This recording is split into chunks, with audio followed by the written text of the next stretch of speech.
আসসালামু আলাইকুম। ঈদের সময় সিলেট শহরটা এত সুন্দর করে সাজে, প্রত্যেকটা মার্কেটের সামনে সামনে এত সুন্দর করে আলোকসজ্জা করা হয়, যেটা আসলে কি বলবো, দেখতে খুবই ভালো লাগে। একেবারে ঝলমলে শহরটা, মানুষে আনাগোনা, মানে অন্যরকম একটা আনন্দ আর কি।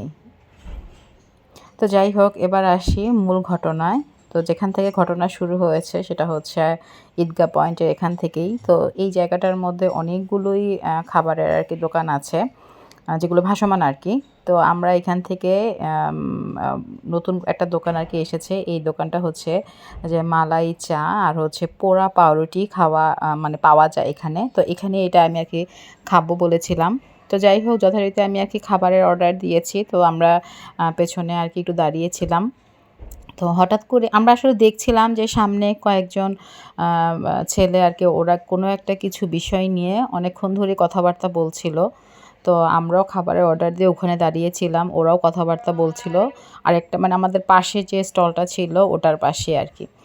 তো কথা বলার এক পর্যায়ে আমি আসলে এখানে ওরা যে রুটিটা আর কি বানায় ওইটা দেখার জন্যই এই পাশে আর কি এসে, সামনের দিকে এসে আর কি দাঁড়িয়েছিলাম। আর আমাদের মোটরসাইকেলটা ছিল একেবারে পাশের যে স্টলটা ছিল, আর আমাদের যে স্টলের মাঝখানে যে জায়গাটা ছিল খুব একটা বেশি কিন্তু দূরত্ব না, একেবারে কাছাকাছি ওটার মাঝখানে ছিল আমাদের গাড়িটা। আর ওই ছেলেগুলা যারা কথা বলছিল তারাও কিন্তু আমাদের গাড়িটার একেবারে সামনেই ছিল। তো আমি যখন এখানে এই যে রুটিটা যখন উনি আর কি সুন্দর করে তৈরি করছিল, এটা আমি আর কি দেখছিলাম। হঠাৎ করেই দেখলাম যে ওরা কথা বলতে বলতেই মানে একজন আরেকজনকে মারছে। আর এটা যে কি পরিমাণ ভয়ঙ্কর একটা পরিস্থিতি, যে ওরা সম্ভবত বন্ধুই হবে। তো ও যখন মানে আমি যখন দেখছি আর কি জিনিসগুলো, তখন আওফ আমার কাছ থেকে একটু দূরে ছিল। তো ওকে টান দিয়ে আমি আমার কাছে নিয়ে আসি। তো এরকম একটা পরিস্থিতিতে আসলে দেখলাম যে ১ম এ একজন একজনকে একটা কি বলল যে চড় দিল। তো পরেই আবার আরেকজনও এত জোরে একটা দিল যে ও আসলে জায়গায় দাঁড়িয়ে থাকতে পারছিল না। ওর পাশে যেই বন্ধুরা ছিল ওরা ওকে ধরে আর কি দাঁড় করিয়ে রেখেছে। এরপরে আস্তে করে সাইডে নিয়ে আর কি বসেছে। এরকম একটা অবস্থা। তো এক কথায় দুই কথায় মানে ভয়ঙ্কর একটা পরিস্থিতি তৈরি হয়ে যায়।